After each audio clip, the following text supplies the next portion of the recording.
I want to say good day to you this day of your time. How are you all? Once again, we will extend to each and every one of you our deep and profound appreciation in allowing this transmission to take place through this particular gateway at this time and in this fashion. Once again, each and every time, your civilization helps to co-create this kind of a communicative link.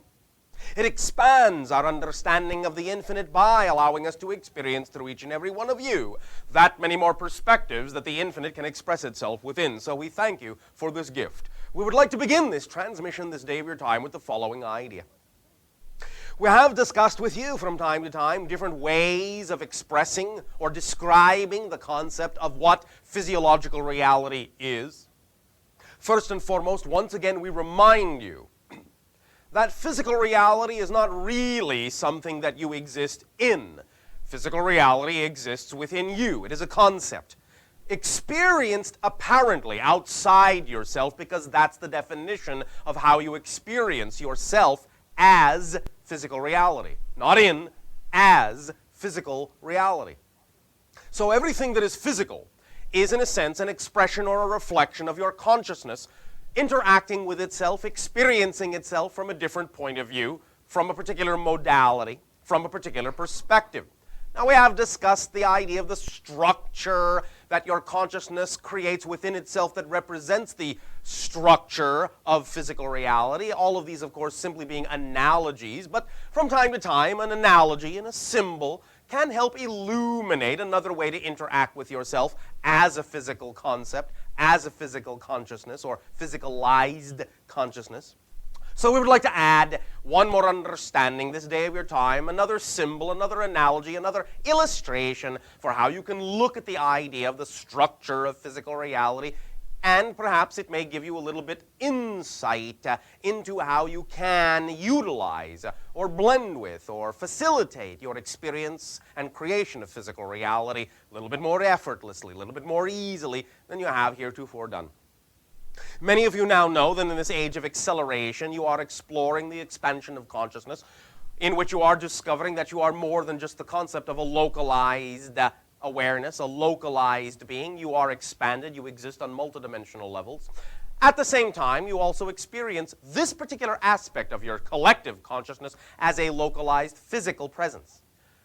But the idea is that everything, as we have said, is vibration. Everything is frequency of energy. And what you consider to be solidly physical is really nothing more than a particular frequency of light, of energy, that is perceived by you as being solid and impenetrable.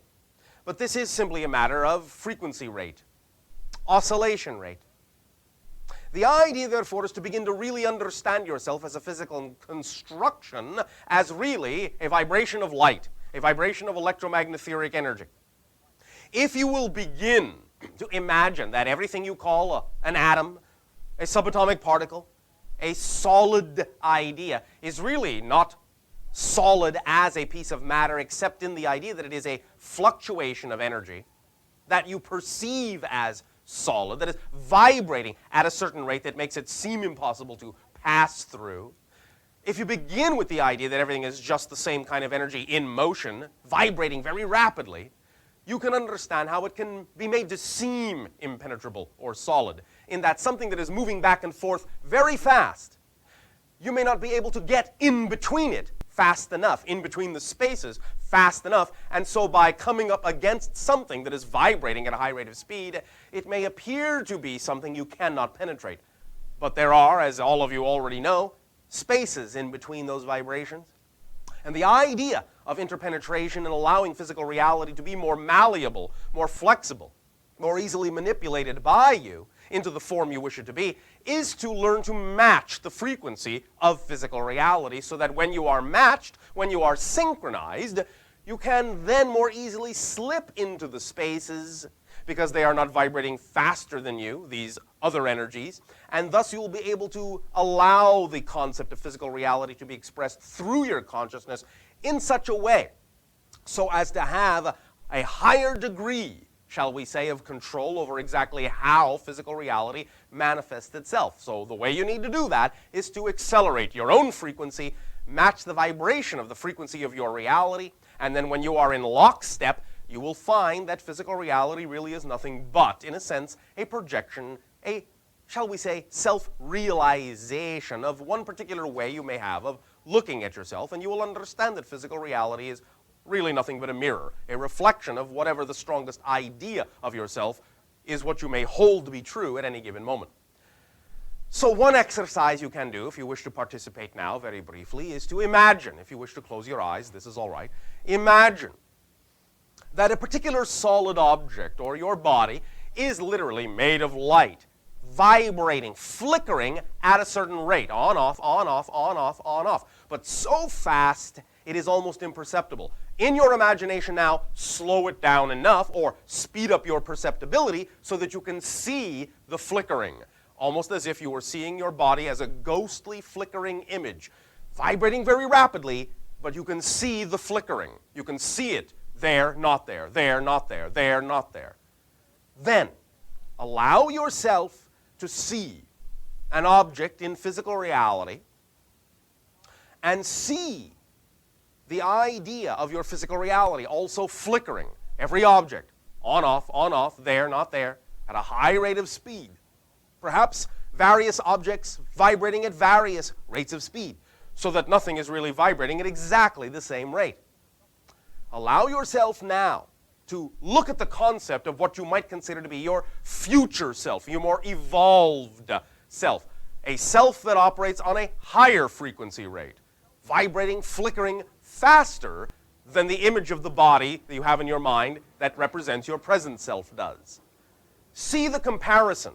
Make a comparison in your mind between the you are now, flickering at a certain rate, and the you that you prefer to be, that you want to be, vibrating, flickering very rapidly, at what you would call the ideal flicker rate to represent the concepts of experiencing only love, joy, creativity, all those kinds of things you associate with higher self, future self, ideal self, your most exciting vision of your life and who you want to be. Then, imagine, feel the flickering that you're doing now, and look at the flickering you want to do. Look at the frequency you want to exist on in your imagination. Feel the difference, and then feel your own energy now going faster, faster, flickering faster, faster, vibrating higher, higher, higher, higher, until you reach the resonant frequency of your future self, until you feel, see, imagine the you are now and the you want to be flickering at exactly the same rate. When it does, when both bodies flicker at the same rate, imagine them merging, blending, interpenetrating one another until it becomes one idea, one thing. When you then see that, look at all the objects in your physical reality that are vibrating at different rates, different frequencies, and one by one, each object, imagine it coming into higher and higher and higher frequencies until each and every object matches the frequency that you are now operating at. Until you begin to see everything glow with light at the same level that you are radiantly glowing. As you bring, in this exercise, in this meditation, each and every object to the same rate that you are vibrating at, allow yourself to imagine that you are, in fact, seeing a reflection in a mirror of another angle, another idea of your consciousness, because your consciousness can take any form and does take all forms. If it works for you to do it this way, absorb the object once it matches your frequency. If you see the chair, if you see a pencil, make it vibrate to the same level as you and then absorb it. Let it interpenetrate you. Become one with it. Feel the harmonic resonance accelerate and increase when you absorb it, as if another note has been added to the symphony of the vibrations that make you up. Do this with everything in the room that you happen to be in when you choose to do this in a meditative state. You will feel yourself, with practice, doing this as often as you want, you will feel yourself actually accelerating, bit by bit, day by day, moment by moment, more and more every day. You will feel your energy rise, you will begin to feel and actually perceive more light in your reality.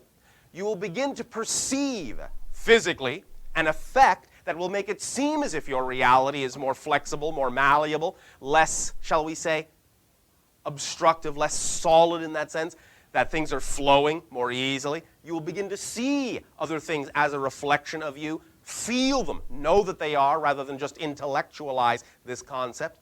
You will begin to really understand that everything is made of light, and that everything is nothing but a reflection of the light of your consciousness. So do this exercise. Practice it as often as you want in a meditative, relaxed state while you are breathing deeply and fully, because oxygenation is important. It is one of the primary keys of centering yourself and giving yourself the boost of transformational energy you need to lock in these meditations, these imagination exercises. Do this as often as you wish, and over time you will find you will be accelerated, and you will see the effect of this acceleration in the ease with which many of the different aspects in your life begin to unfold synchronistically and magically. We thank you for allowing us to share with you this particular tool and exercise. It is now yours to use however you wish, or not use at all. It is up to you.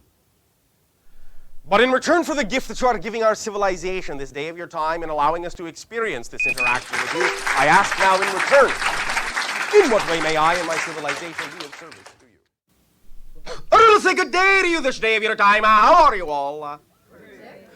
We would like to begin this communication this day of your time with the following notion, the following concept, the following idea.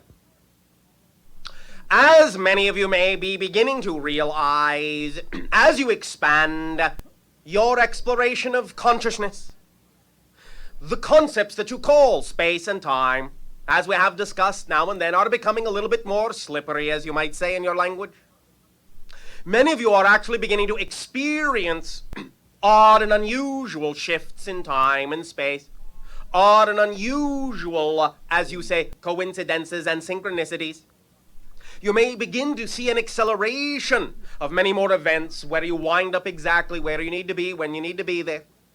And you must understand, of course, as we have said many times, that synchronicity is one of the ways to recognize that you are expanding your consciousness and beginning to understand that physical reality is not really a place that you dwell in, but physical reality is something that dwells within you, dwells within your consciousness.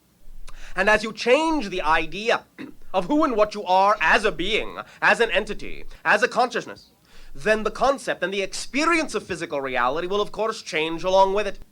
Many individuals are beginning to experience great slippages in space-time.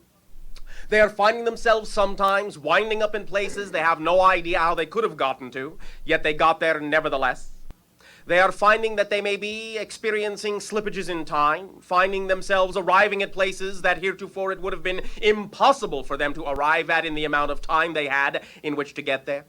Individuals may even find themselves with extra time, finding time slowing down, speeding up, altering, accelerating in a variety of ways to afford them the opportunity to accomplish whatever it is they need to accomplish within whatever domain of consciousness they are exploring at that moment. You're going to find space-time becoming much more flexible, much more malleable, much more plastic, as you begin to extend your senses into the idea of other realms. You're going to find that physical reality really is only an idea. And that as you relax your grip upon the rigidized structure that you have always been taught physical reality to be, you will find that the rigid structure of physical reality will relax as well. You will be able to accomplish many different things in short amount of time span. You'll be able to expand yourself in a variety of ways and access information that it might have previously taken many lifetimes to access, but now are accessible perhaps even within what you call the blink of an eye. You'll be able to stretch yourself in a variety of ways, and all of this will have to do with your willingness to know, to understand more and more of who you really are and what you were really created to be in the sense of your natural beingness, your natural consciousness. What this simply involves is a process of relaxing the notions, the ideas of how you have thought about yourself, letting go of those things that no longer have anything to do with who you know in your heart is truly who you are. The more you let go of those things, the more you only choose those things that are of the frequency and of the vibration of your heart's desires, of your excitement and your joy, you will find that reality will accelerate greatly, expand greatly. It is all a matter of clarifying your definitions, because it is only your definitions, your strongest belief systems, that define what you experience physical reality to be. So as you relax those old definitions, as you incorporate new definitions, you will find your reality truly becoming the playground that it can be, where you understand that your thoughts are things, and that physical reality exists within you, and is a dream, which doesn't make it any less real, because that's what reality is. It is what you dream it to be. It is the strongest dream you have, the strongest definition you have, the strongest belief. And as you change them, you will see, guaranteed, your physical reality will follow suit. But you must watch your intention. You must watch your integrity and why it is you may want to change something. For if you're not clear about your motivations, you can then be very confused about what you get back from the mirror of physical reality. Your motivations must be clear. Your intentions must be sound. And in that way, always, if they are, you will find it very easy to understand how to get the reflection back, because you will understand much more clearly what kind of an image you are giving off, what kind of an energy you are radiating that determines the reflection and the experiences that are occurring in your lives. This is, again, not philosophy. This is physics. This is the way it works. What you put out is what you get back. It is as simple as that, although, of course, no offense, we understand your civilization are masters at complicating things. But that is all right, because that is a valid way to learn. It is the way many of you have sought to learn. But now, because you are exploring the idea of spirituality and expansion of consciousness, by whatever means you may deem it to be so appropriate to do so, for all paths are true and all paths are correct, and there is no one right way, you will then, by doing so, allow yourself truly the opportunity to know. It does not have to be complicated, even though reality is complex. Complex in the sense it is rich, like a tapestry of many threads. But understanding the thread you are, the cord you are, the vibration you are, is what will allow you to pluck that cord and play the tune that allows you to feel most like you. The real you, the natural you, the true you. The you at the core of your existence, of your consciousness. That's what it's all about. Simplification, clarification, redefinition of who and what you are, so that you can get the reflection in your physical reality mirror, for that's what it is, of who it is you really know yourself to be. Many of these principles that we are now discussing will, of course, as you say, come up in many of the discussions we will have with you this day of your time in this communication link. And we will together see how perhaps these principles can be woven into your personal day-to-day experience of life, so that you can know how to apply them and get a direct physiological result, for after all, that's the key. You are expressing yourself as physiological beings, therefore, it is only correct that you should be able to take these principles and apply them in your physical life and get a physical change, get a physical result. And I guarantee if you use them clearly, simply, you will get that result, as long as you are clear about what you're doing and why, what your motivation and intent is, and what you define yourself to be. So we thank you for allowing us to remind you of these ideas, and again, once again, of course, we always stress, these are our perspectives, and they are in no way, shape, or form meaning that you have to understand them, you have to believe them, you have to apply them. We are doing what we do because it is what we love to do. We do not share these things with you from our civilization because we think you need to understand them, because we think we are better than you. No. We do this because this is what we love to do. If you listen, if you apply them, if you take them to heart, that's your choice. It will not diminish by one iota the joy we get out of babbling on. But we thank you for being present and allowing this communication to take place. In return for the gift that you are allowing our civilization to experience in this time of sharing with you, I ask you now, in what way may we be of service? You may begin sharing by whatever procedure you so desire. I'm going to say good day to you this day of your time. How are you all? We would like to begin this interaction this day of your time by pointing out very strongly to you, once again, from a slightly different direction, the idea now of what you call the acceleration going on all around you, which is really the acceleration going on within you. And that now you will see more and more and more of the symptoms, shall we say, of this acceleration of your energy, this evolution of your energy, this evolution of your consciousness upon your planet through the kinds of symptomologies in your physical reality, such as what you call synchronicity, which is another term for what you call coincidence. But by removing the concept of it being accidental, you understand that everything in life is an orchestration.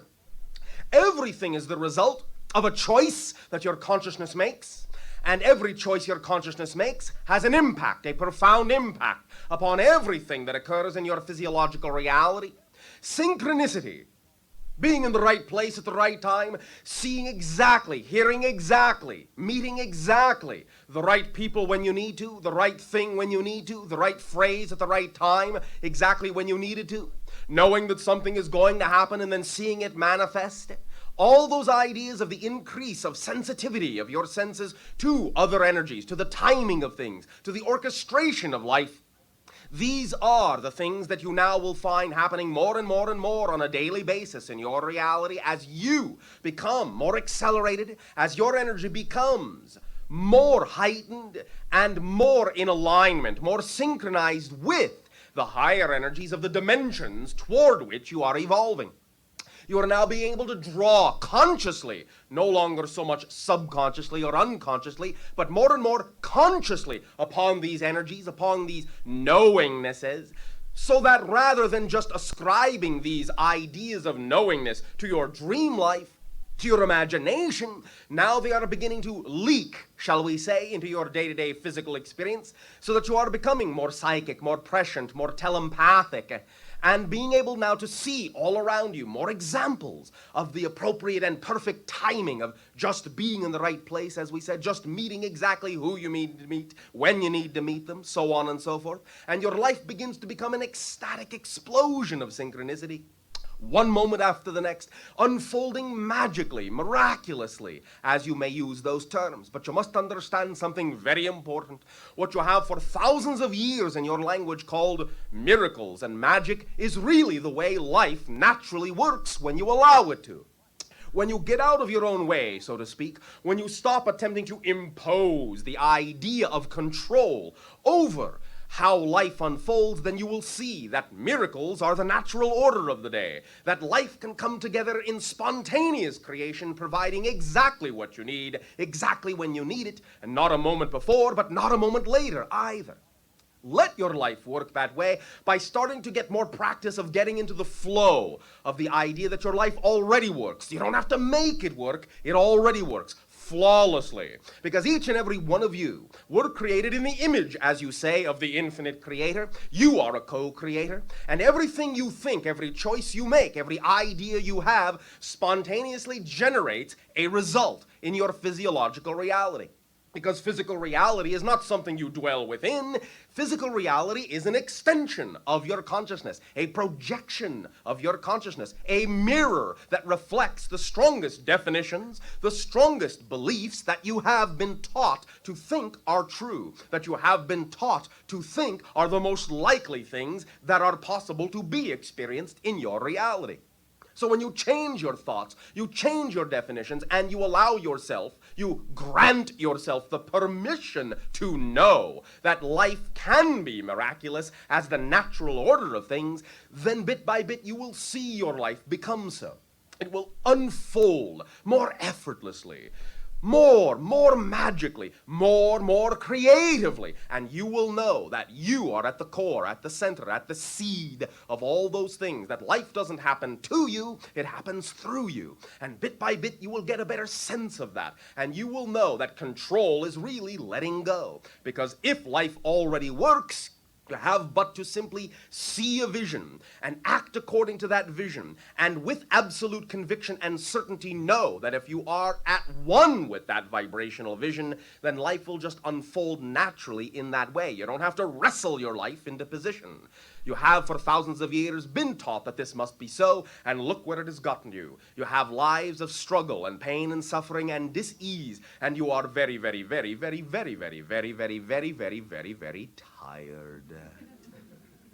And so it is time to let go and allow yourselves to know you're already in control just because you are made as an aspect of creation, and everything you do is natural to you. It is second nature for you to create. It's just that you have been out of touch with the fact that you are doing the creating of the things you experience in your life. Once you get back in touch with the knowledge that all the things that happen in your physiological reality are because of the definitional beliefs you have within you about what you think is possible, you can change those definitions and see your reality change in accordance to that shift within your concept. It really is fundamentally that simple. Now, we understand that because of many of the belief systems you've already had ingrained within you for countless generations, it may not at first seem that simple to change your reality immediately as you would desire to. But really it is that fundamental, and once you get a handle on it, especially now in this day and age on your planet, this transformational age where you're exploring expansions of consciousness, you will see in short order, I guarantee you, that by applying these new recognitions, these new definitions, this new awareness of yourself as being the creator of your reality, if you apply that in every thought, word, and deed, I guarantee you will see the result in short order, very strongly and undeniably. Many of you have already begun to see this happening, manifesting on a day-to-day basis, and each manifestation strengthens you, gives you the confidence to know that that's the way life can be. We understand, believe me, we understand that this will seem shocking to many of you, that the idea that you have been taught of what you have called for thousands of years a fairy tale imagination is actually the way life really works when you allow it to. That life is magical. That's all it is. It's the magic of the transformation of the idea of yourself into some tangible reflection of experiencing that idea of yourself. That's all it is. Physical reality is made of you, made of your consciousness. You do not live in physical reality. Physical reality lives in you. You just project it outside yourself, apparently, in a type of an illusion that gives you the ability to play with the idea of creation in a way that allows you to appreciate the mechanism itself, that has time delays within it, so that you can actually see that there is a mechanism involved between the thought and the thing. In higher spiritual levels, where there isn't the idea of time and space, the instant you think of something, it manifests instantly. Physical reality is for the purpose of slowing that process down so that you can learn to appreciate the idea of what it is you are creating, so that you can take your time and change your mind and say, well, no, I don't choose this, I prefer that. It gives you the ability to savor the creation, to take your time, to enjoy it, to roll it around in your consciousness before you manifest it. That's one of the benefits of the limitation of physical reality. But of course, what you also perhaps didn't count on is that limitation also can allow you to forget that you yourself decided to create physical reality that way. Now, however, at the end of the cycle of forgetfulness, now that you've played out just about every limiting game you can in your physical reality, you are once again going into the cycle of remembering, oh yes, we created this game to savor creation. And now we know that it has taken us far enough so that we can actually forget that we are the ones creating it. But that was the name of the game. Because in that sense, only by forgetting can the creator really experience this idea. Each and every one of you experience the idea of physical reality as if it really were totally new. For the first time. Pristine. For that is what forgetting is for. So that you have an absolute experience without the idea of remembering that you created it, which in some senses would knock the experience down, would lessen it to some degree, would not make it quite as potent. But now you are going into a new cycle where it is not necessary to forget. You now have mastered the idea of creating your reality in a variety of ways so that now you can create it in a different way. You will not completely necessarily as a civilization transcend to non-physical reality yet, but you will now allow your physical reality to become more plastic, more malleable, more flexible, so that you can really see the connection between the creation and yourself, between consciousness and physical reality, so that now you get to see the process going backwards, back toward the idea of your initial creatorhood. This is what is going on your planet now, is the recombining, the integration, the reintegration of all the segregation and separation you have created for thousands of years, so that you once again will remember that you yourself are, each and every one of you, a unique and total aspect of all that is, of creation itself. Does this make sense to you? Does this translate into your language adequately? With this in mind, and in applying this in specific or general ways now, in these upcoming dialogues, we will attempt to explore together a little bit further how this concept can be applied to your daily lives so that you can see the changes that you do prefer. In return now at this time for the gift that you have given to us, our civilization, in experiencing you, I want to say good day to you this day of your time. How are you all? Great. We would like to begin this interaction this day of your time with a discussion on the imagination. It is something that all of you have, but perhaps many of you have not allowed yourselves to really utilize since you were children. Sometimes when you on your planet are raised in the paradigms and structures of society that you have created for yourselves, your imaginations over time as you move into physical adulthood become a little bit, shall we say, rusty. And so the idea is to add some lubrication to those rusty imaginations and allow yourself to realize what a fascinating and powerful tool the imagination actually is for many of you in having desires to change things in your life, in having the strong conviction, the willingness to change things in your life. Sometimes find that you are lacking in certain areas in knowing how to go about doing that. And I will tell you that even though it may seem to be a very nebulous thing, the imagination is one of, if not the most powerful tools you have for actually allowing you to change your life in the way that you want to. As children, you all know how to use your imagination flawlessly. It is a natural thing, an instinctive thing, an intuitive thing. But very often you are drummed out of the habit of using your imagination by the things that you are taught in your society, such as, oh, do grow up. Oh, stop daydreaming. Oh, that'll never happen. Oh, don't be silly. Oh, don't be ridiculous. Oh, be an adult. Oh, please. All these excuses, all these ideas of conformation, making you fit the mold, sometimes has a tendency to dull the imagination, and therefore you find yourself in certain circumstances and find that there is no way out because you have forgotten the magic doorway through your imagination. As children, you all know how to use it, and you do it flawlessly, instinctively, as we said, and you will find that if you stop and think about it a moment and remember back to your childhood, or just take a glance at any child on your planet who is playing, you will see that when they are imagining themselves to be something, they are not really pretending. They are that thing. In thought, word, and deed, and all their actions with total conviction, they see the picture of what it is they believe themselves to be, and in that moment, vibrationally, they really are that thing. Now, if your society were actually structured in such a manner as to actually allow children to take advantage of their imagination at an earlier age than you allow them to do, you would find that many members of your society would be able to actually go into many different kinds of disciplines and callings and projects and careers far, far, far earlier than you allow them to do right now, because they really do have the capacity to do so much earlier than you think that they do.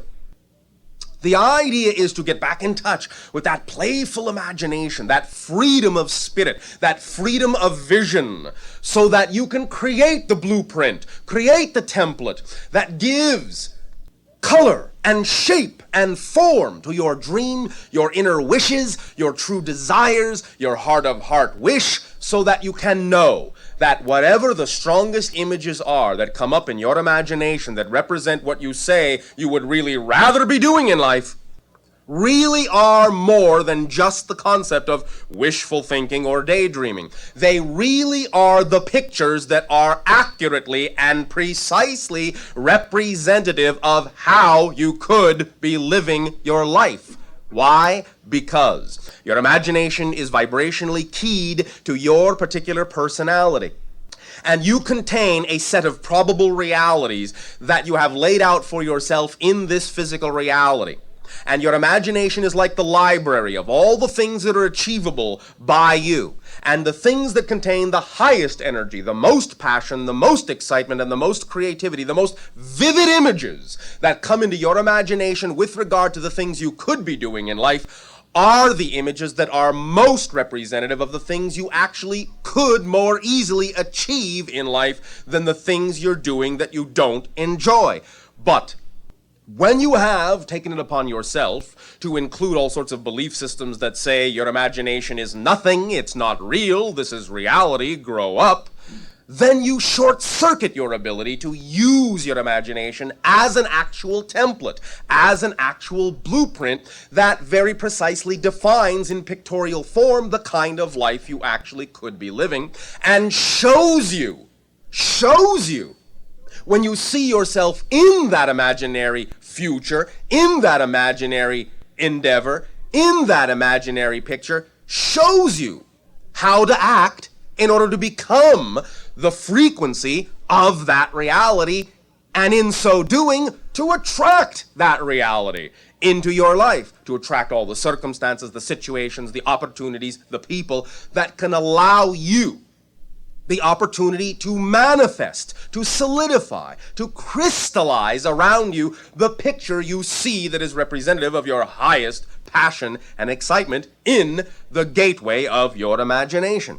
This is what your imagination is for, to show you who you really are, what you really can achieve, what is really capable of happening in your life. You must allow yourself to remove the blocks, the chains, the straitjackets you have placed upon your imaginations by diminishing it, labeling it as something less than your intellect, that it isn't necessarily a product of the real world, that it isn't possible for you to achieve what you see in your dream of dreams, your vision of vision, your heart of hearts. You must allow yourself to drop these limiting definitions of your imagination, because when you do, I guarantee 100% you will discover that everything you can picture for yourself that is representative of your highest passion is absolutely achievable by you in very effortless and joyful ways.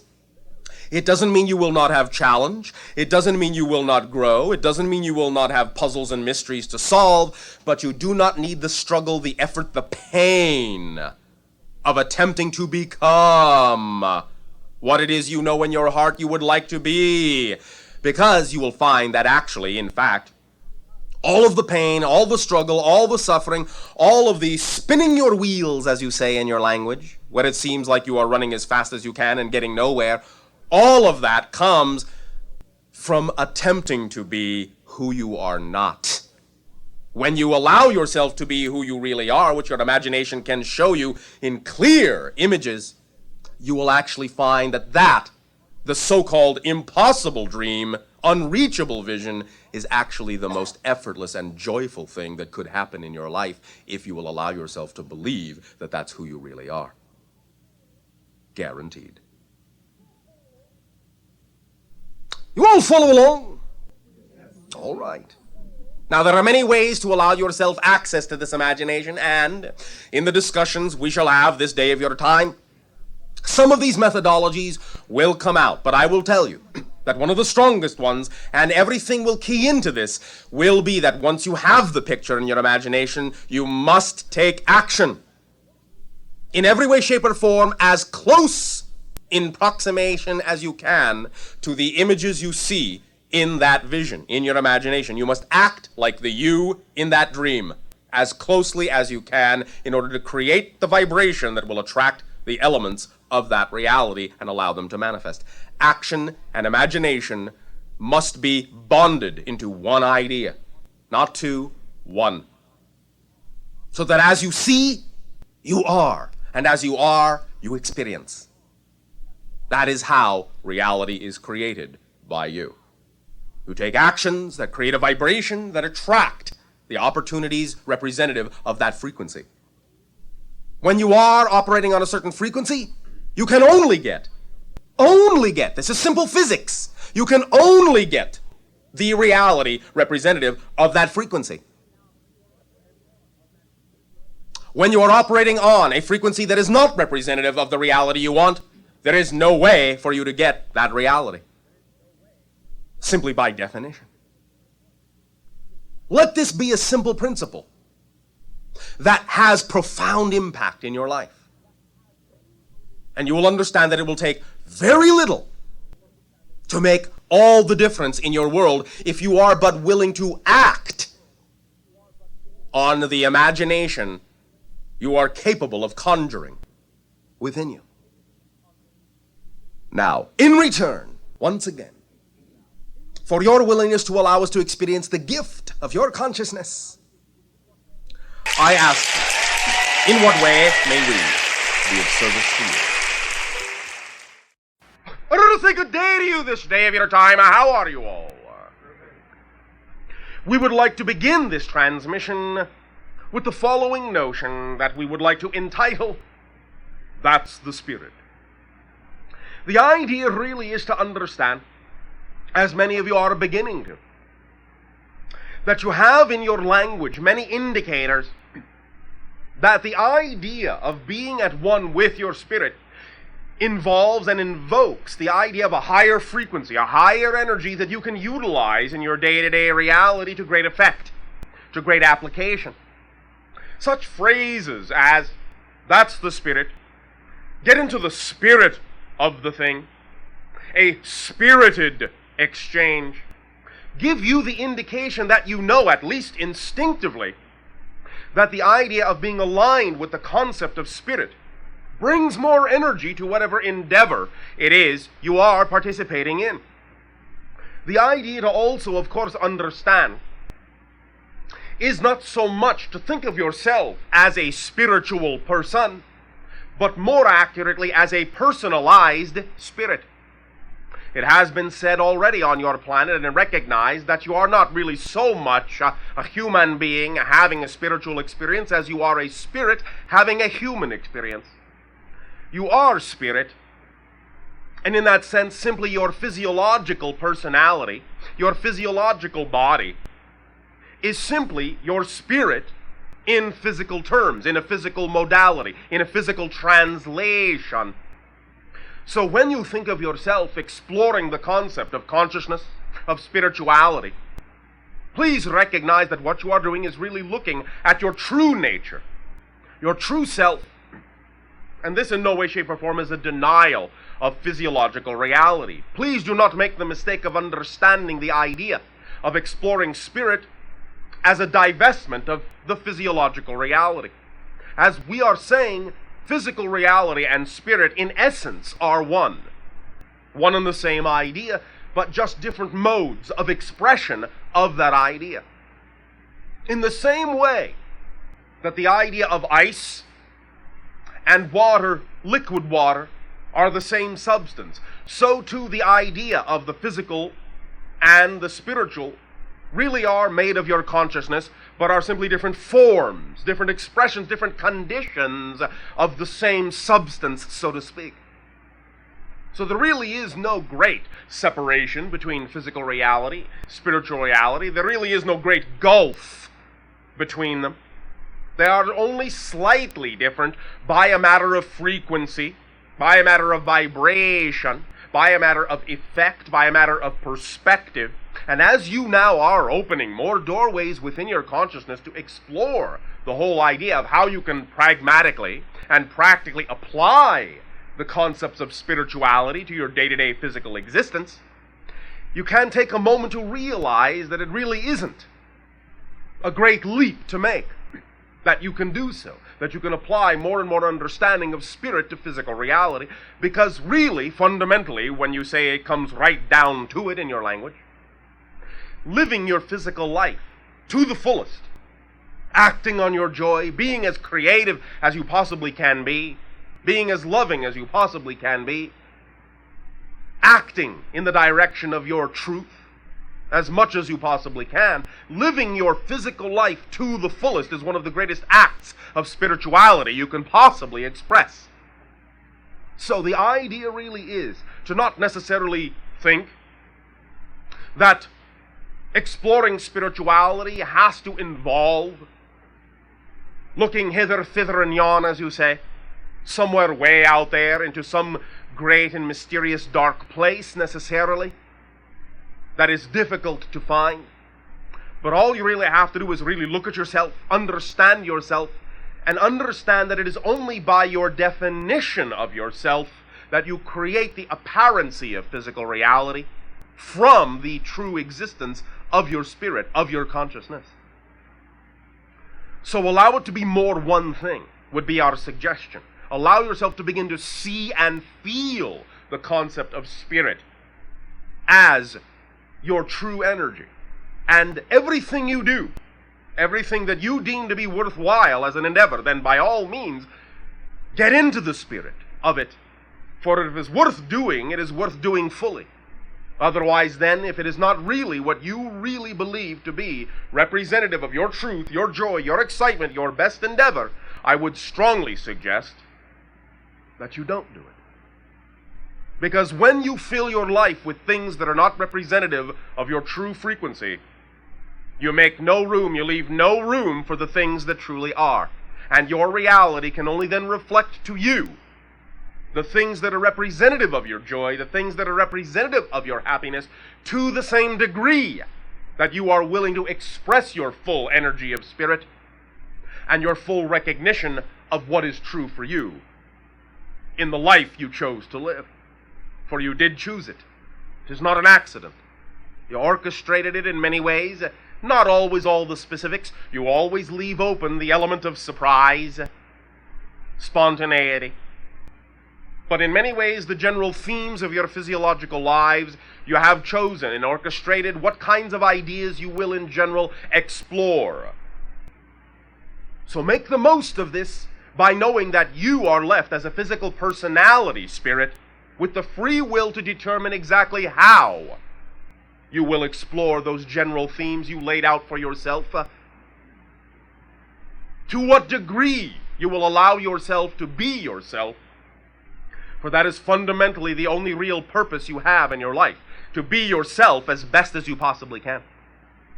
Anything else that you may consider to be a purpose, a goal, a career, an achievement, are not really so much those things as simply they are the side effects or the expressions or the modalities of the true goal of your life, the true purpose and mission of your life, which is simply be yourself as best as you possibly can, because you've never been this you before and you will never be this you again. Therefore, take advantage of the uniqueness of yourself in this moment, here and now, and express it freely. As you say again in your language, go for it. That's the spirit. Allow yourself to be one with self. Live your life in joy and do those things that you know are true for you. Now again I remind you on another subject that this timing, this cycle is of great advantage to you, to the idea of accepting your spiritual vibration and energy. In your typical full moon cycle, there is a great amount of opportunity in these kinds of timings of energy to get in touch with the inner self and open those doorways for the blending and the balancing of the polarities within the self, the day and the night, symbolized and reflected by your particular planet's moon in its brightness in the midst of the darkness. The opportunity to see the polarity exhibited, reflected, symbolized in your heavens by that full bright moon, and to get into touch with those deep things that have been perhaps in darkness, hidden from your consciousness, to shed the light, the inner light upon them, bring them into full recognition, and do not fear them, for they are only bits and pieces of yourself that in some senses have become lost in the darkness along the way, have become forgotten from time to time. Gather them back together. Pull yourself together. Integrate yourself in that way. Take advantage of this time. The final symbolism, represented also by the season on your planet that your particular people in your locale happen to be in at this time in your hemisphere. What you call your upcoming All Hallows Eve, your Halloween. Very significant and symbolic in a variety of ways, in that you are allowing yourself at least an opportunity to begin to even consider playing with the idea of your fears, letting it actually be all right to be scared for a while and actually having some fun with it. You can take advantage of this timing to really go deep with this idea and know that there really is nothing to fear about facing your fears. Have some fun with them and let them give you the information that they contain for you, to point you in the direction, to put you in touch with the issues and the things that have been forgotten within you that do require integration. Have some fun with it. That is what you use your Halloween for. Use it anytime you wish. That energy is available to you all the time, but now very strongly in this cycle. And it is representative of not only the ending of a cycle, but the beginning of a cycle, as was symbolized long ago in your civilization. For what you call your honoring of your date of Halloween is, in that sense, the anniversary, as you would say, of the night before the destruction of Atlantis in your history. And then your November 1st, the day of the destruction, and then your November 2nd, the day after. So All Hallows Eve represents the idea of the imminent unleashing of what you say colloquially in your language when all hell breaks loose. And that is why you have now symbolized it in this holiday ritual of Halloween, when the spirits are free to roam. The idea is to take advantage of knowing that even though the cycle long ago may have ended in what you would call destruction, now there is an opportunity by getting back in touch with this energy to know that you're at the end of another cycle, wherein you can make the decision not to necessarily express it in the way that you did then, many thousands of your years ago. You have come a long way in your lessons since that time, and it is up to you to now decide to use that energy more positively instead of utilizing it in the way it was used back then, some 11 to 12,000 of your years ago. You are now at a time of transition and transformation in your society. This is why you are all exploring the ideas of consciousness, why you are all hearing so much more about the idea of other worlds, other dimensions, other lives, other levels, what you call us extraterrestrials. The idea is simply all part and parcel of you getting in touch with more of yourselves, and by getting in touch with more of your own consciousness, beginning to realize that there is more to get in touch with. The more you get in touch with yourselves, the more you open up to the possibility that there are more levels of reality to interact with. So the more integration, the more you can interact in various ways with an integration within different civilizations, different dimensions of spirit, and so forth. So again, take advantage of it. Get into the spirit of the thing and have fun. We thank you for allowing us to reflect and remind you of these concepts, these symbols, these suggestions, in return for the gift that you are giving our civilization. In allowing us to communicate with you through this window at this time, I ask you now in return, in what way may I and my civilization be of service to you? I'll say good day to you this day of your time. How are you all? Perfect. How are all of you? Perfect. And the rest of you? Perfect. Thank you.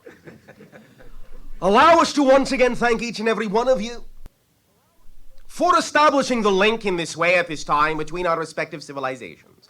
Each and every time our civilization is given an opportunity to communicate with yours in this way, we receive the gift of being allowed to see through you that many more ways that creation has of expressing itself, and thus it expands our understanding of the infinite. So we thank you for that gift. We have been speaking to you of late about the concept of manifestation in a little bit more precise and condensed manner, and we would like to continue to do so this day of your time.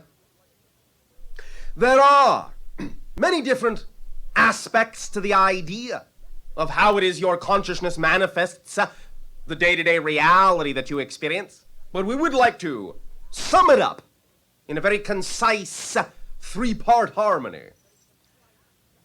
Intention, action, without expectation, is the major key by which you create your reality. Intention. Your beliefs, your emotions, your visions, your thoughts, what you intend, what you desire, what you wish, what you prefer your reality to be. This is all wrapped up in the concept of intention, that focus of consciousness that allows you to know, to choose what it is you prefer your life to be, how it is you prefer to express it, what you intend to do.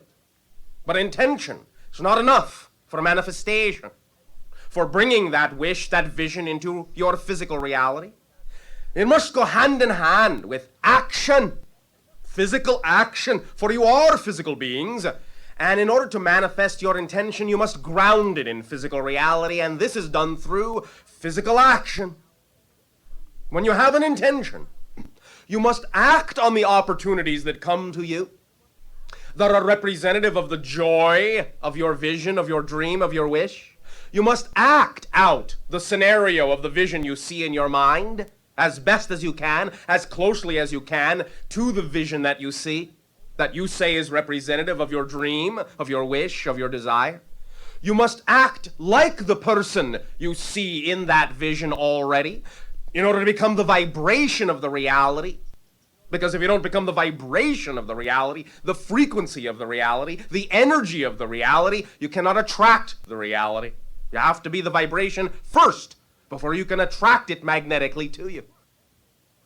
Now, while you're doing all of this intending and focusing and acting, you also have to add a third ingredient, which is very paradoxical because it would seem as if to be, at first, a cancellation of the first two principles of intention and action, but it isn't. It is actually the secret ingredient that allows it to work, not makes it work, allows it to work. For everything works automatically when you allow it to. This is how you get out of your way, so to speak, to cease imposing certain parameters, certain beliefs, certain definitions that are actually what are standing in the way, most often, from you allowing yourself to attract the reality that you prefer. This third ingredient, after intention, after action, is total lack of expectation that it must come out in the way you saw it. You must absolutely 100% let go of any need, of any expectation that it must manifest that way. The reason for this is, primarily, that when you place an expectation, usually, the way you have been taught to in your society, upon a wish that you have, upon a desire that you have, you are actually taking unconscious definitions you're not aware of, and you're limiting how it is that that reality could actually manifest. You think that by expecting, by insisting that it come out that way, that you are helping it to manifest, but in fact you're actually helping it to manifest on a far lower level than it actually might were you to relax your expectation. Because your mind is not really capable of imagining all the ways that it could come to you, and the idea of having an intentional focus and taking action is simply to act as a magnetic seed, a core, to attract the manifestation of the reality, but the manifestation could be many times greater than you are capable of envisioning.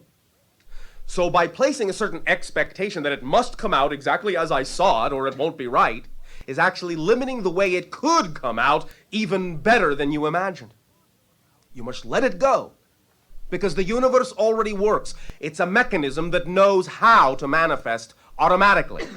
All you have to do is plant the seed. That magnetic seed is the intention and the action. Then let it go. And just keep acting on the things that excite you, even if they do not immediately appear to be connected to the original vision. Excitement is what lets you know it is connected. And you will automatically be drawn into the circumstances, right place, right time, right people, to attract the reality in unexpected ways. Make a friend of the unexpected. Don't try to straitjacket it. It won't work. Let it be what it is, for it is multidimensional. And if you attempt to confine the manifestation of your reality down into one particular definition that you have been taught to believe it must be, you are shutting the doors on all the ways abundance could come to you, because abundance is many things.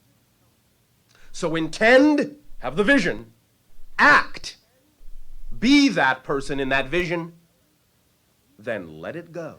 No expectation that it has to be that idea at all, because you never know.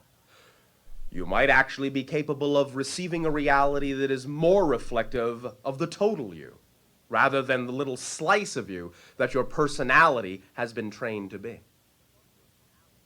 Trust yourself. Trust your total self. It knows what it's doing. When you do not place the burden of the manifestation of your physical reality on the shoulders of only the physical personality, you will see that the whole spirit that you are, the whole being that you are, the whole consciousness that you are, knows exactly what it's doing, always has and always will. Now, we thank you for allowing us to remind you of this idea, for we are not telling you anything new. These are things you already know in your spirit, but perhaps have not allowed your personality to remember. We thank you again for the opportunity to remind you of who you already are. In return, once again, for the gift you are giving to us of allowing us to experience all of the myriad facets of your civilization in this contact, I ask you now, in what way may I, at this time, be of service to you?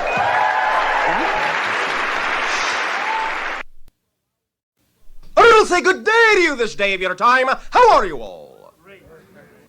We would like to begin this link, this dialogue, this interaction with the following idea. We have of late been communicating to many of you the notion of techniques for learning how to really stay in the moment, live in the moment, be in the moment, as you say in your language. For it is essential, if you really want to manifest the reality of your preference, the reality of your joy, that you learn to do so.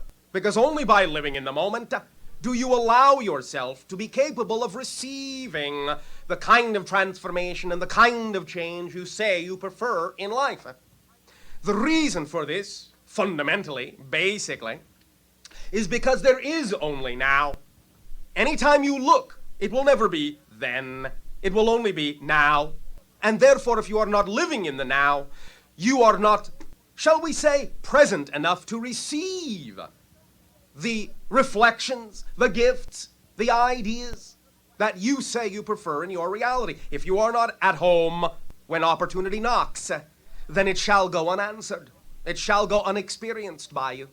So learning to stay in the now, learning to not judge what is going on in your life, but learn to work with it in a constructive and positive way, will assist you greatly in helping you manifest or allow for the manifestation of what you say you most strongly desire in your heart of hearts that your lives can be. The idea is to understand again everything as energy, for everything is but energy in motion, emotion, and thus in that sense allowing yourself to feel, to vibrate in harmony with the idea of your joy, your excitement, your unconditional love is what will allow you to be operating on the highest frequency possible. And in operating on the highest frequency possible, You will simultaneously be allowing yourself to be the truest version, the most natural version, the most original version of yourself that you can. And in doing that, by operating on that high frequency, by functioning as your natural self, your life can unfold automatically, effortlessly, magically, miraculously, as you say. For miracles are really not the exception to the rule, they are the norm.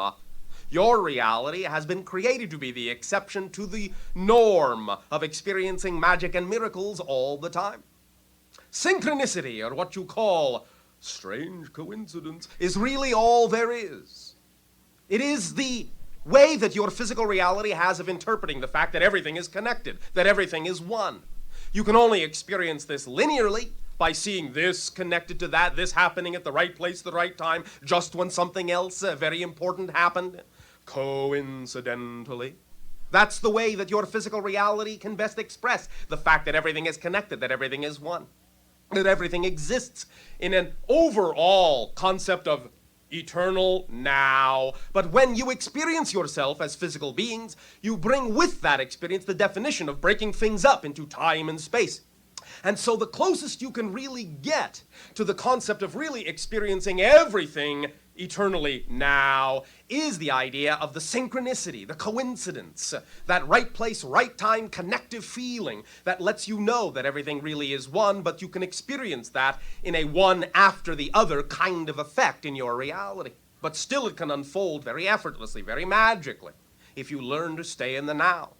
And again, the key to that is to be in love with what's going on in your life, to be in love with yourself utterly, unconditionally, and totally, for you deserve to be. You were created in the image of the all, that is, of the infinite, and there is no reason why you should treat yourself with any less respect, or any less value, or any less deservability than the infinite has for you by creating you to begin with.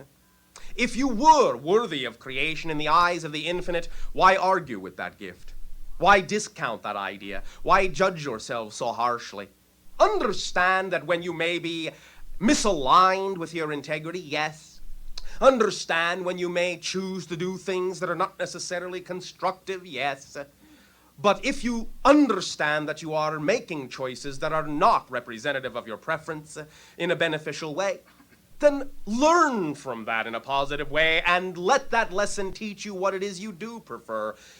We would simply suggest, although of course it is your life, you can do what you want, we're not here to tell you what to do, but we would simply suggest, strongly, that you take the time not to spend your time to worry that you have done something you don't want to do, spending time judging yourself for being such a bad person for having done this, or that you're doing something wrong, or that you don't get the hang of it, or one excuse or another.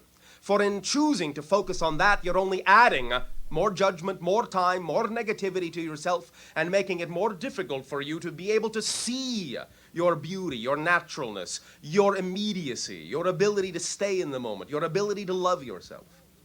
It is your choice. It is up to you. All realities are valid. All experiences are valid.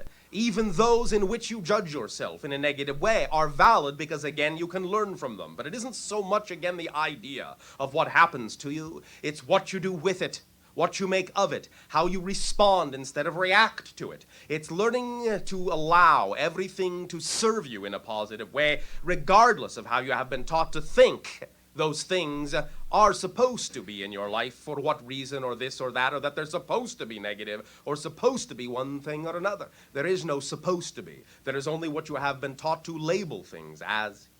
And while we recognize that certainly you can know through objective observation when somebody is perpetrating a negative act, simply energetically negative in the sense that it is separational or segregative, it still does not require that you judge it in a negative way and add more negativity to it, but that you allow yourself to recognize that even though others may be intentionally negative in their actions, by remaining in the understanding of living in the moment, by remaining in the understanding that you have the choice to extract from every situation a positive result, no matter what the original intention might be, then that is all you will experience, is that positive result. And in extracting only the positive result from it, you also, coincidentally, reflect back to the best opportunity you can to the other individuals who may have been originally perpetrating negative intention, the idea of how a situation can be transformed from negative to positive by letting them see through you not a reinforcement of their negativity, but a beautiful, bright, and shining reflection of positive understanding of your strength, that everything in your life happens for a reason, and let them see that light and give them the opportunity to recognize that they also have that light within themselves and do not have to perpetrate anything negative at all in their lives in order to get what they want. For you're all already as powerful as you need to be, because you were designed that way to get whatever you want without ever having to hurt yourselves or anyone else in order to do so. It's how you were designed. You are a complete kit. Being made in the image of the Creator, as you say, means you contain everything you need to be a creator of your reality. You are missing no pieces. You have it all. It's just that by allowing yourself to experience the concept of physical reality with its definition of limitational focus, you have also learned to play the game of forgetting that you are in the image of the infinite. But that's all right too, because that's a valid way to experience yourself, and that's a valid part of the infinite, to forget that you are a part of it. But now is the time that you are, as a planet, as a species, as a civilization, remembering. You are awakening again from your deep, deep sleep of forgetfulness, and you are exploring realms of consciousness and many other new ideas that are really old ideas, but in a broader scale, in a broader sense, because you are waking up from the dream of forgetfulness into the dream of remembrance. All it takes is being in the now, living your joy, following your dreams, acting upon them, being your true self, and everything will begin to unfold in a natural and positive and creative and loving way, because it can only be a reflection of what you choose yourself to be. Remember, physical reality is but a reflection of your idea of yourself. There is nothing outside you. There is no outside. It is all inside. But it is a reflection back to you of yourself, of your state of being, of what you believe is most possible for you, or what you might fear is most possible for you. Whatever the strongest driving force, strongest emotion is, energy motion, is what the reflection will bounce back to you. Again, in the same way that we use the analogy of your glass mirror. If you look in the mirror and you see a frown on the reflection, do you reach out your hands and pull and push at the reflection in order to change it into a smile? No. You change your own face first, or you will never see a smile in the mirror. If you do not change yourself, you will never see the change in your reality. But the soonest that you change yourself, the smallest change you make within yourself, true change, knowing change, you cannot but help but see that reflected back to you. That's how it works. This is physics, not philosophy. That's how it works. We thank you for allowing us to reflect to you this idea that you already contained, and we thank you for allowing us to function as the mirror to remind you of what you already knew. In return for the gift that you are giving to our civilization now through me, in allowing us to experience all of you, I ask at this timing, in what way may we and I be of service to you? You may begin with sharing in any way, shape, and form.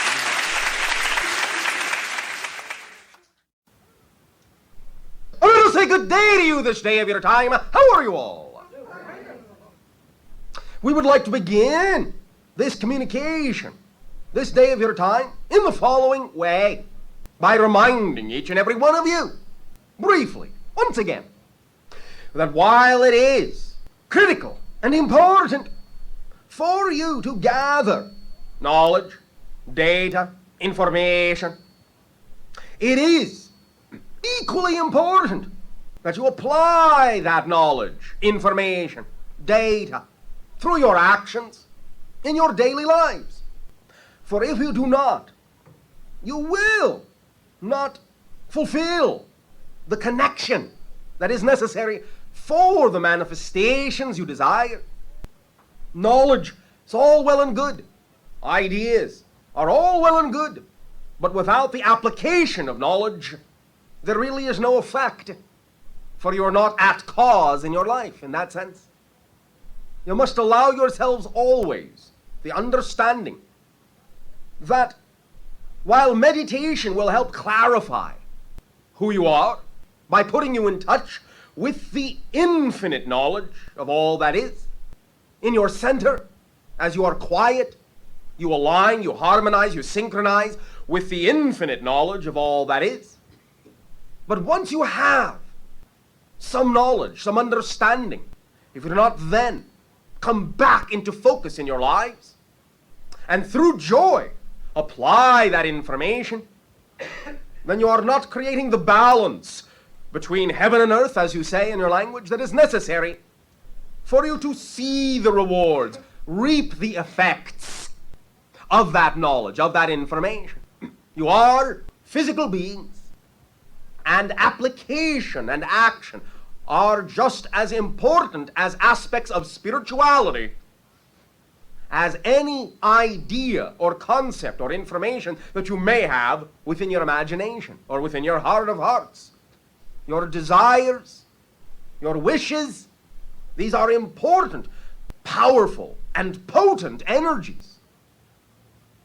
But you are a channel, you are a conduit for those energies, and it is through your actions, your behavior in physical reality, your body language, your attitude, the things you do, the way you do them, how you say the things you say, that radiates that frequency outward into your physical reality, making you a magnet that attracts the manifestations of reality that are reflective of that frequency. If you are content to just sit in your easy chairs and think good thoughts, you may have a wonderful and pleasant dream life. But you will find that without some degree of action, many things that you desire will not come to you because you are not giving off the sign that you will do anything with what you are given. You are an active principle of life. You are an integral part of the mechanism of creation itself. And without acting as that bridge, you cannot allow what is coming into you from higher levels to come all the way through into your reality. It is really as simple as that. You are the switch itself, the bridge itself, the link itself between heaven and earth.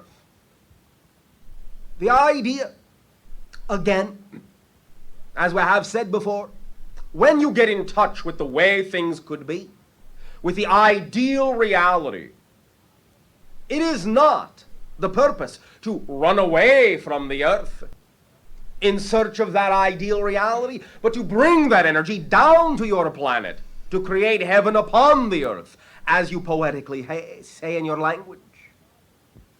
Because that is why you have chosen to be where you are at this time, to be of service, to be of help. And each and every one of you, make no mistake, has a great impact upon the whole planet. Each and every one of you has a purpose in being where you are. And you can know this, and you can feel this, and you can experience this, if you will but act in accordance to your dreams and desires, being physically the representation of the kind of energy, the kind of conviction, the kind of knowing certainty that is already of the world you say you want to create. For in being that state in thought, word, and deed, do you thus accelerate the ability of that reality to manifest all around you. You are, if you wish again a poetic analogy, God's paintbrushes. Allow yourself to let that creative spirit come through and paint broad strokes upon the canvas of your reality.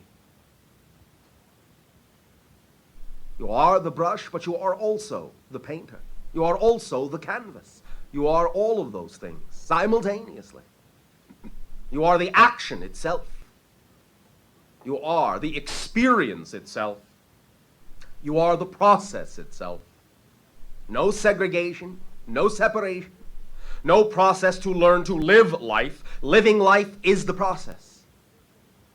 And if you simply do it as best you can, in all ways, on all levels, you are fulfilling your purpose, your self-chosen purpose, just by doing the best you can.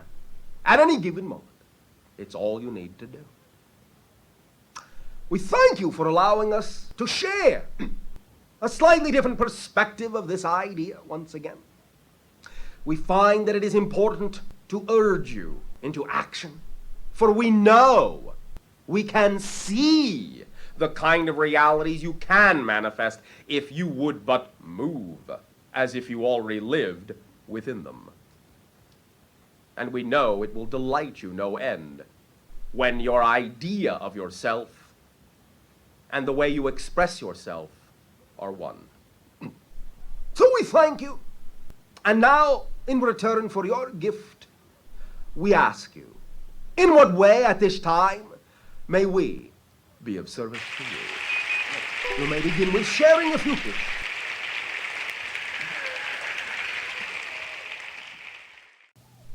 I'm going to say good day to you this day of your time. How are you all?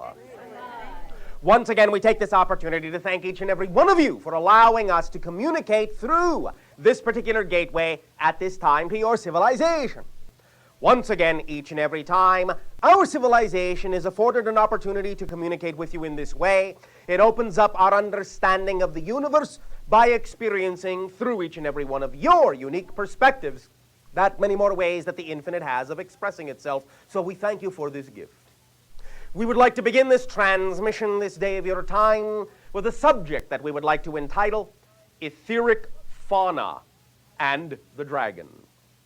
The idea being to understand that in what you call the astral realms and the etheric realms, these levels, these dimensions of reality are just as populated as your dimension with forms of consciousness that may not always have a physiological counterpart. There are just as many configurations of flora and fauna in the astral and etheric realms as there are in the physiological realm. Now, anything that is physiological will have, to some degree, an astral and etheric counterpart, but not everything that is etheric will always manifest itself or solidify a version of itself in physical reality.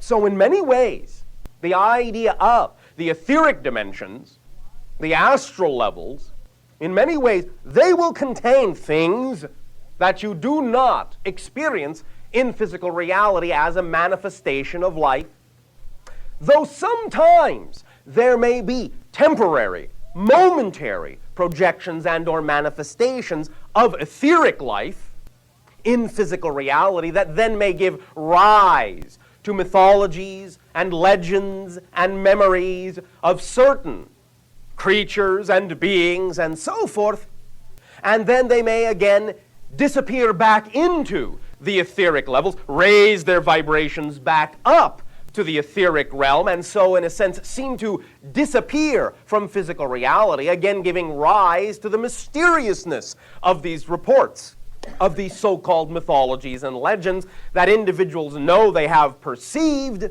but then cannot, quote-unquote, prove the existence of, since they no longer manifest in physiological terms. The idea of the being, of the level of consciousness that you have referred to in your past as the dragon is one such example. It exists as an etheric expression. It, in a sense, inhabits or lives in the lower astral and etheric realms, only rarely pushing itself for a variety of reasons into physiological reality. Now, of course, there were times in what you call your ancient history where conditions were more conducive, literally more conductive, for these kinds of beings to be able to manifest in physiological terms for longer periods of time than they may be capable of doing now. Although now, in your physical reality, times are changing and coming back around to when more and more etheric fauna has more ability, more likelihood, more of a conducive atmosphere because of the changes going on in your collective consciousness to be able to perhaps be perceivable, to manifest in physiological reality as they used to long ago. And so it may be that more and more often people on your planet will begin to perceive different kinds of interactions, different kinds of beings, or at least be capable of sensing the existence of these beings in a more realistic way, so to speak, because the veils are becoming thin between physiological, astral, and etheric reality. And what you call different manifestations of spirit and other kinds of phenomenology, such as crop circles, are an indication that things that heretofore were mostly only in the domain of the astral and etheric realms are now more capable of becoming manifested, or at least capable of manifesting an aspect of themselves in physiological reality for your perception, for your interaction, as you so desire. Now, the dragon, in specific terms, symbolically, and to some degree literally, is a manifestation of an aspect of the collective consciousness of your realm, of your dimension, of your people, of your intelligence.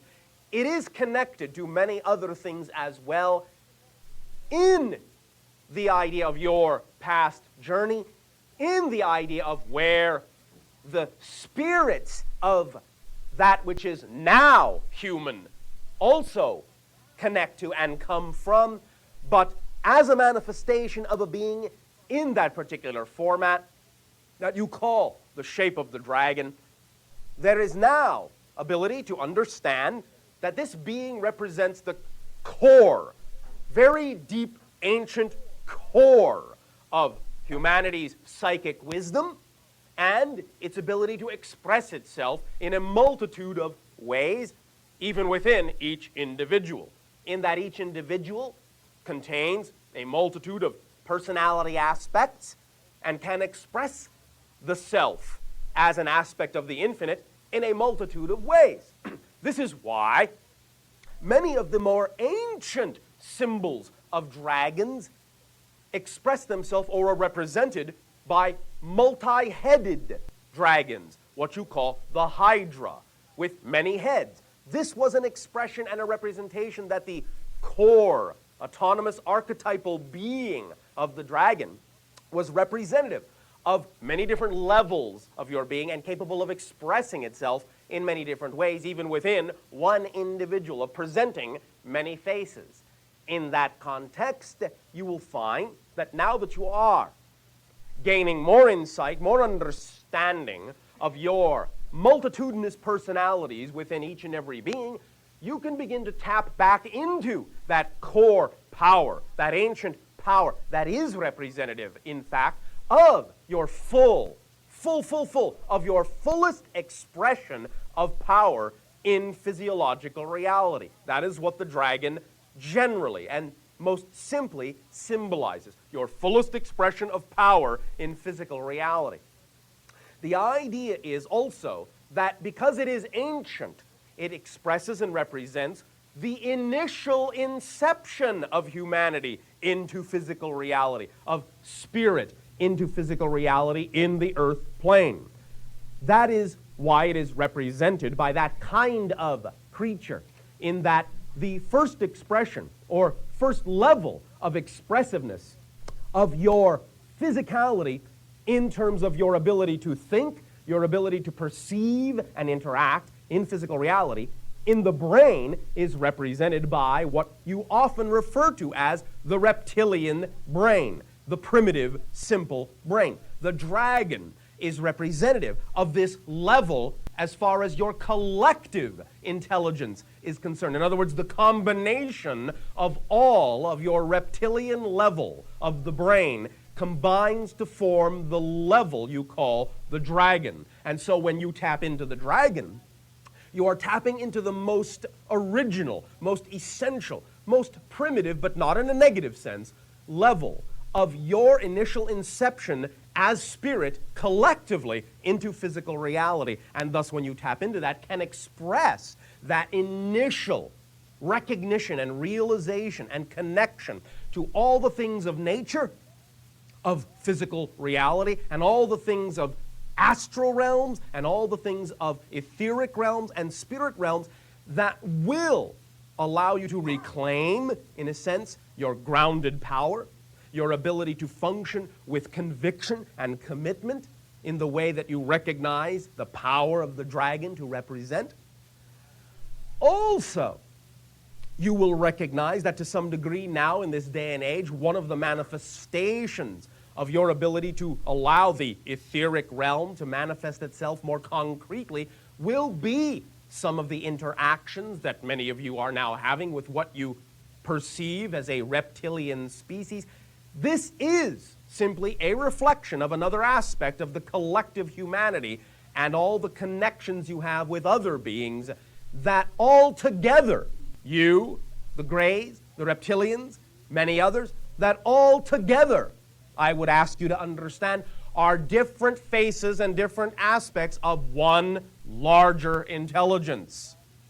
Start to look at yourselves in this way as one of the heads of the Hydra, and you will begin to also be able to trace back down the necks to the body your connection and your relationship not only to all of yourselves, but to many of the other beings in creation that play their part in the overall history that you all share going back many, many millennia into the past and even unto other worlds and other civilizations.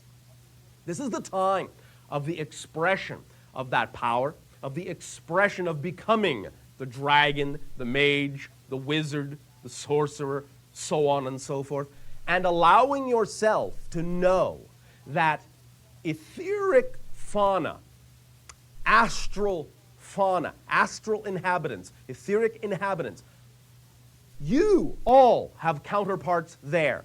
You all individually and collectively can connect back to those levels and reclaim the overall connection that you have, not only to yourself as an individual in those levels, but to the collective whole in those levels. For in those levels, and especially in the etheric, there are fewer barriers and fewer separations, and it is easier by going to that level to connect to the totality of humanity, the totality of intelligence that expresses itself in any form of civilization, in any form of discrete dimensionality.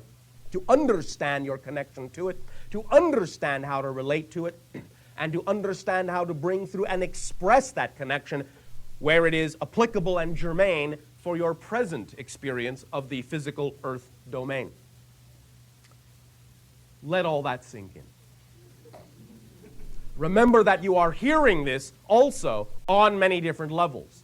So even if some of this does not make sense to your outer mentality physically, it makes sense to your being on a resonant level, and when you simply begin to allow yourself to identify with the concept of the dragon as an etheric representation of the collective wisdom of all of your kind and your innate power and ability to express and claim that power, you will begin to get the point, and you will begin to feel the fire that lights you up inside, which is your own internal light, your own internal power of creative expression. We thank you for allowing us to represent this idea in this way to you this day of your time.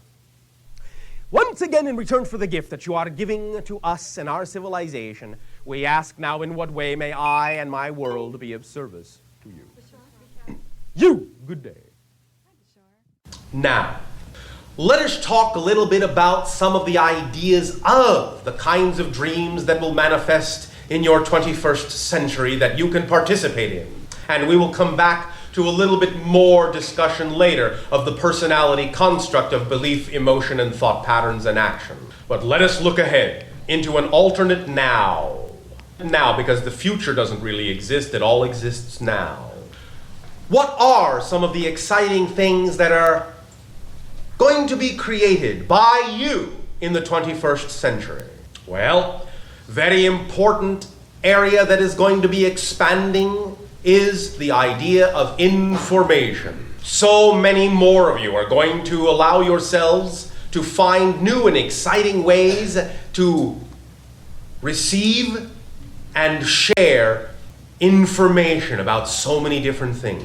Whole new companies will come into existence just for the sole purpose of being able to collect and share information. The idea of your so-called internet is the infant version of this idea. Eventually, any information available to anyone will be available to everyone, everywhere, at any time. You could be on top of the highest mountain all by yourself. You could be at the bottom of the deepest ocean all by yourself. But you will invent techniques in order to be able to tap in to know anything you need to know at that time, at that place, no matter where or when you are. You will be able to figure out how to allow the entire planet itself to become one internet. You can be connected to it all the time if you wish. Or you'll be able to be private and alone if you wish. Communication will also expand in understanding. And what we mean by this is as follows. You will begin to understand the vibrational frequency of different states of consciousness, not only within yourself as an individual, but with all forms of life. You will truly learn how to carry on conversations with animals, plants, rocks, anything that exists on your planet. You will understand that you are in a constant relationship with all these things, having a constant communication and conversation with everything in your world and the universe. So beyond the idea of just information, it will be the idea of communication and relationship with all things. And the areas that will benefit from this will be many, especially the notion of education. The education of your children and yourselves will become much more experiential. You will not just sit and listen, you will do and learn. Whole environments will be created to give you experiences in which you can learn new things with all of your senses. Because when you are given a real experience, then you learn more and retain more of that information and can apply more of that information into your life. And so experiential education will expand on your planet. The creation of new stories in new ways. More the idea of being in a play, to read a story rather than just having it read to you. You will take parts and become the story, acting it out. And you can become, in a sense, everything in the play. An ancient technique in Atlantean times was as follows. In order to teach children, they were put in what you would call a more hypnotic state with the beating of a drum. The beating of the drum matched their heartbeat. The beating of the drum was slowed down so that the heartbeat would follow and slow down. Once they were in this trance-like state, then they were shown different objects. And in this trance-like state, they were told that they were the object itself. They were told that they were the sail of a ship or the whole ship. They were told that they were a specific crystal or a specific animal. They were told they were this animal and asked then to feel what is it like to be this rock or be this animal. And thus by playing this part, they would learn about this thing by actually being it and knowing everything that they needed to know about it. So by playing out the story and being the characters and being everything in the story, you will learn more about everything and everyone in the story and live it. You will absorb the knowledge of the story into the cellular structure of your body, and it will be easier for you to apply the lessons of the story in life because they will have become a part of you. As each and every one of you individually, from this point forward, follows and acts on your highest excitement, you may find yourself being attracted to creating new ways, new companies, new techniques, new projects that are similar to some of the things we are describing here. You will learn to trust that your imagination, when you act on your excitement, will bring you everything you need to understand in order to know how to create these things and help the world change. You must trust that your imagination will always bring you the best technique that will work for you in terms of how to act in the direction of your excitement. And one of the most powerful ways to manifest your dream is connected to what we have just talked about. And that is immersing yourself in a full representation, a full environment that represents the reality you would prefer. So when there is a reality that you would like to create that doesn't yet exist, one very strong technique and powerful technique you can use is to simulate it as close as possible. What this means is as follows. If there is a place on your planet that is more representative of your joy, more representative of the environment that would exist in the place where you would do this exciting thing, it would be better if you would actually be in that place. Now, if for some reason you just find that there is no opportunity presenting itself to you to actually travel to that different location that is more representative of your joy, then you must simulate it where you are as closely as possible. Create the environment as closely as possible around you so that you can practice being in that reality. Because if you imagine in your highest excitement that you are going to be the president of a very powerful and creative company, and you see in your imagination that when you are the president of this company, you are sitting in your office behind this beautiful desk in this very big comfortable chair like this. But when you are at your house or apartment, you are sitting in a not so comfortable chair at a little desk like this, then your body energy, your body language is not the same as the body language in your dream. Every little orchestration of energy counts. If you can create a room in your house or apartment to look like the office of the president you will be in all the ways you can, then you will be creating that reality more solidly. Because when you are the president of that very exciting company, your body language will be very different perhaps than the body language that you exhibit now on a day-to-day basis. You must change all of your energy representation to be as close as possible to the way you say you want to actually be when you see yourself living your dream. And so, the idea then is that the closer you can match what you see in your imagination, the more real your body consciousness will believe it is, and the more real energy you will project out that will transform your reality. So, to use another brief example, if your dream is to become a very famous actor, beautifully delivering plays on stage, then find a stage and go on the stage and go through the motions and act out the play and see the audience before you in the seats. And the more people you can ask to help you run through the practice version, the more real it will become. If you can get people to act with you on the stage, then invite them to do so if they would find that exciting. If you can get people to be the audience watching the play and they are excited to sit in the seats and do that, then invite them to do so. Get as close as you possibly can to the end picture, the big picture. If you cannot find enough people willing to act on stage or sit in the audience with you, make cardboard cutouts of people and put them there.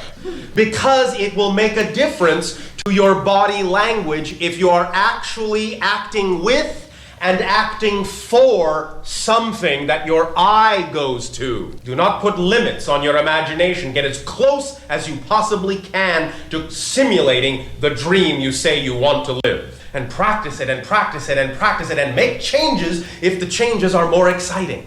That energy will radiate out into the world and attract to you all the circumstances, situations, and opportunities that will allow it to come to pass, to come into reality in the easiest possible way. But these opportunities will come in the form that represents your highest excitement. They may not appear to be connected to the dream, but if they contain the highest excitement and you have the greatest ability to act on them, that's what lets you know it is connected. So let this vibration and everything we have discussed with you in this communication sink in and become real.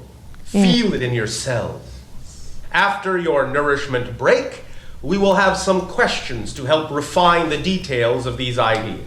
Are you excited about taking your nourishment break? Then enjoy your break and we'll resume communication afterwards.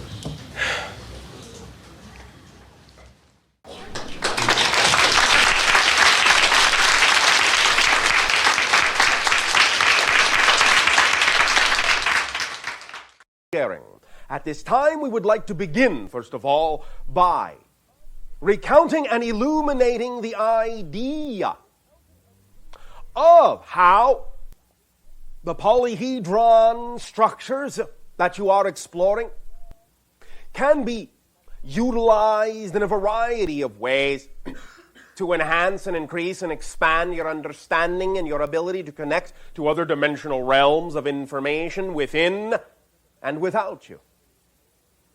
First of all, let us do what you would call in your language a recap of what you are familiar with as the regular polyhedral structures. First of all, you will find that there are actually, in total, of those we will discuss this day of your time, 9. There will be 6 that will be physiological. There will be 3 that will be higher dimensional.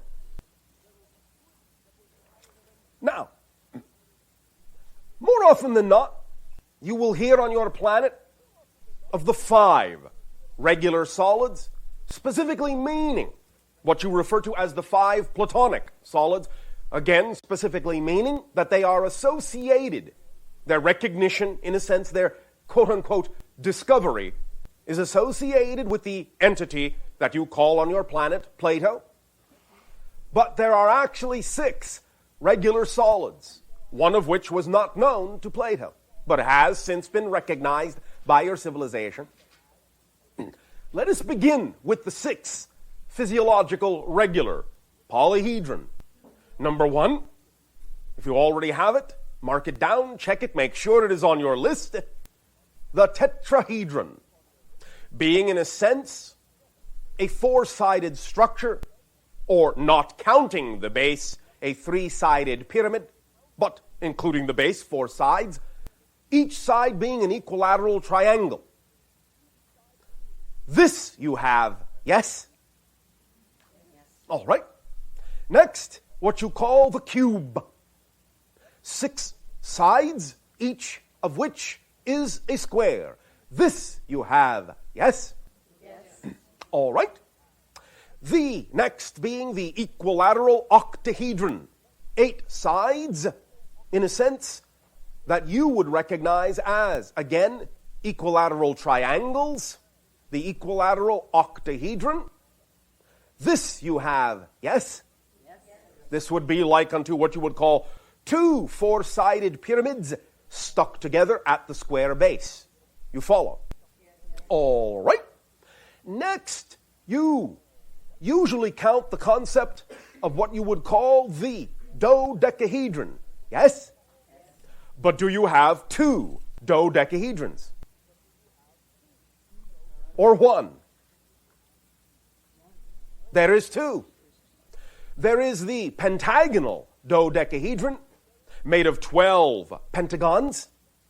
There is the rhomboid dodecahedron, made of 12 rhombus shapes, which are diamond shapes.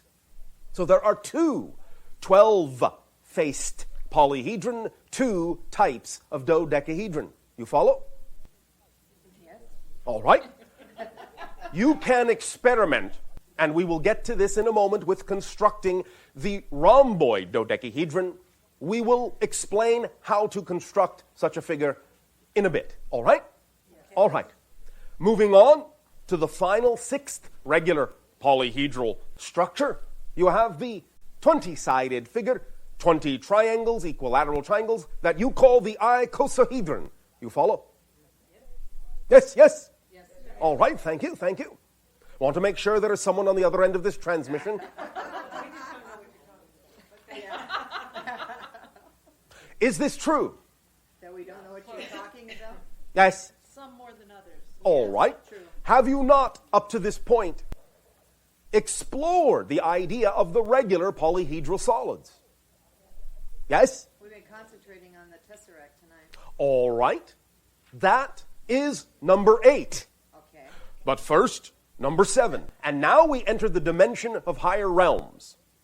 What you have now is what we call the tetragrammaton, which is like a tetrahedron in that it appears to be a 4-sided figure made of 4 regular triangles, in that sense, equilateral.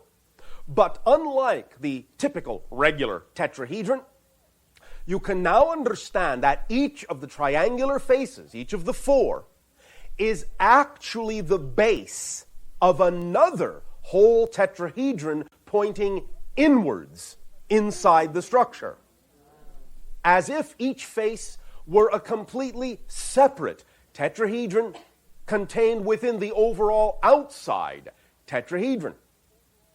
This is because each face is actually the side of an interdimensional tetrahedron, and they all overlap. All of them overlap. So what you have here is, again, a 20-sided figure, in that you have the overall tetrahedron, the outside one with 4, and then you have 4 of 4. 16 and 4 is 20. You have another 20-sided figure, but it is 20-sided in another dimension, not in your dimension. It only is, in a sense, 4-sided in your dimension. The next, the 7th, is the tesseract. That is the cube, or the hypercube, as you may call it. Again, the same principle applies. And this is that each square face is the side of a completely different cube. So you have, in a sense, 7 cubes, a whole cube outside, and each face represents another completely different cube, making another 6.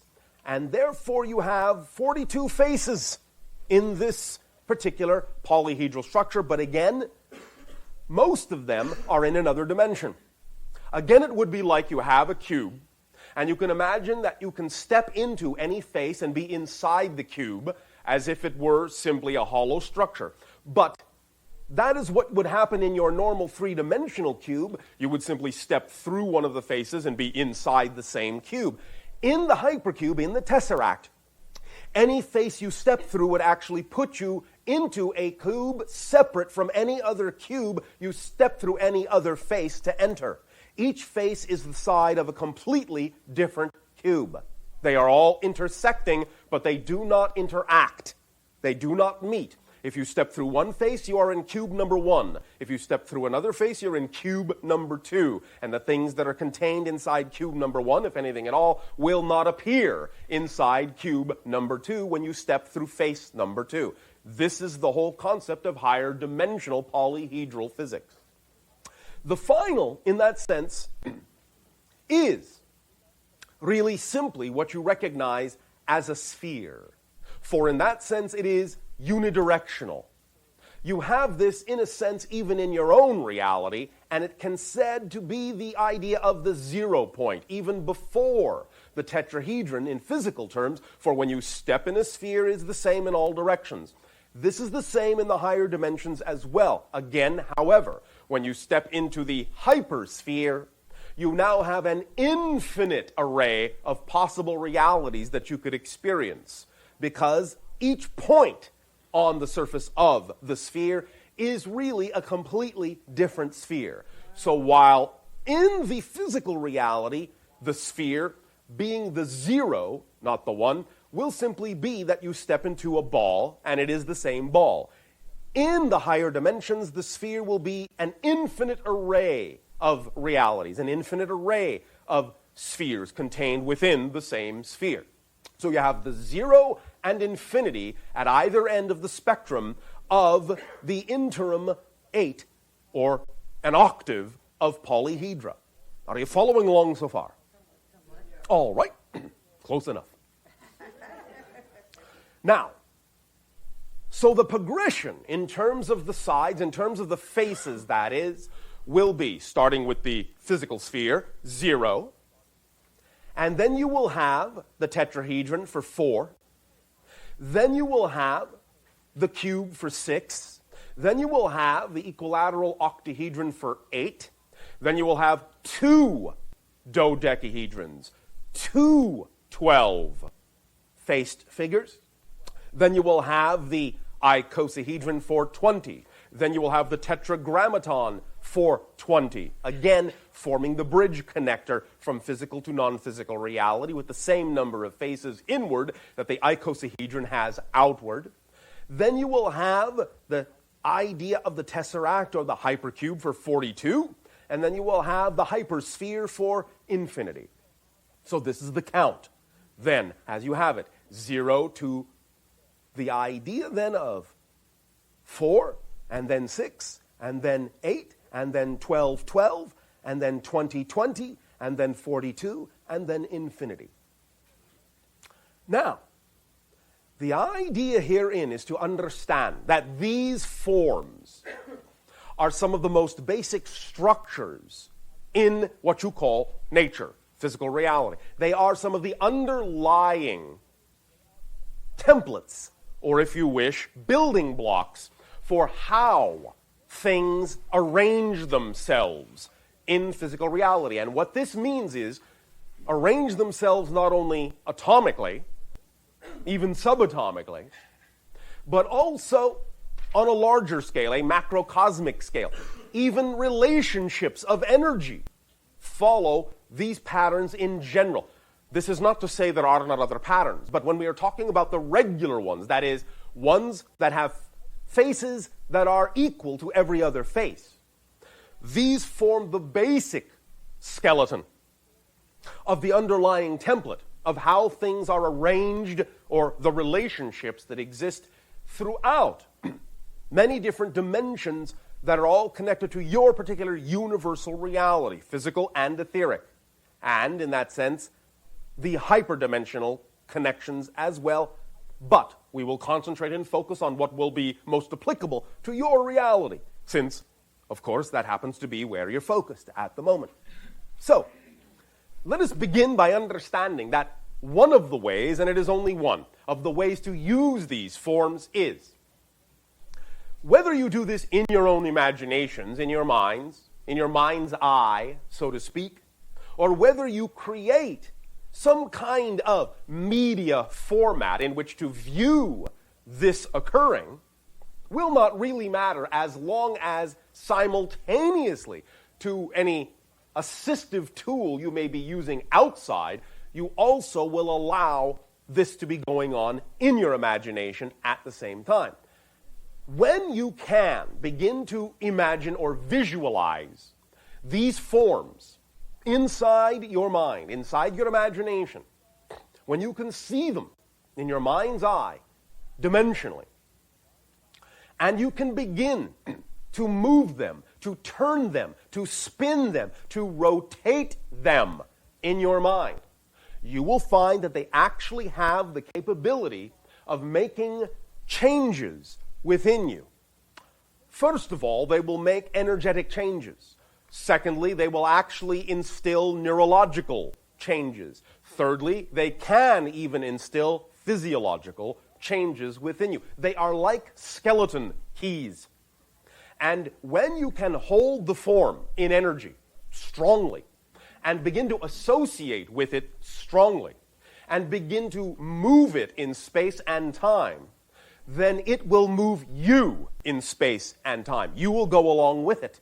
It will carry you, in a sense, into different orientations, different perspectives, allow you to perceive and access different dimensional perspectives of information or reality. So these are the keys turning in the locks. And as you become more proficient at turning them, then you will find you will be able to open more locks, open more doors, and begin to perceive through inspirational methods, through meditational methods, through artistic expressional methods, through many different creative methods. You will be able to perceive instant insights and perceptions of things you heretofore had not imagined. And you will find that you can also use these to take these new perspectives of information and figure out ways to apply this information, to adapt this information to your physical reality, to create new things, to have new ideas, to apply new methodologies, to create new results, new effects in your reality. This is the primary utilization that we will be discussing. There will be other utilizations that we can also perhaps touch on in this first preliminary discussion about the use of these regular polyhedra. But for now, in having laid this basic foundation, let us begin with your questions so that we can cover your specific focuses, your specific interests, and see how each and every one of these can be perhaps applied to the overall foundational understanding we have given, and how this foundational understanding can be expanded relative to your questions. And then, after we have gone through your questions and discussion thereof, we can, as you would say, wrap it up with some cohesive understanding and further explanation as to how to, as you would say in your language, get the most bang for your buck in the utilization of these very fundamental but very powerful tools of energy. So, let us begin, however you wish, with your questions.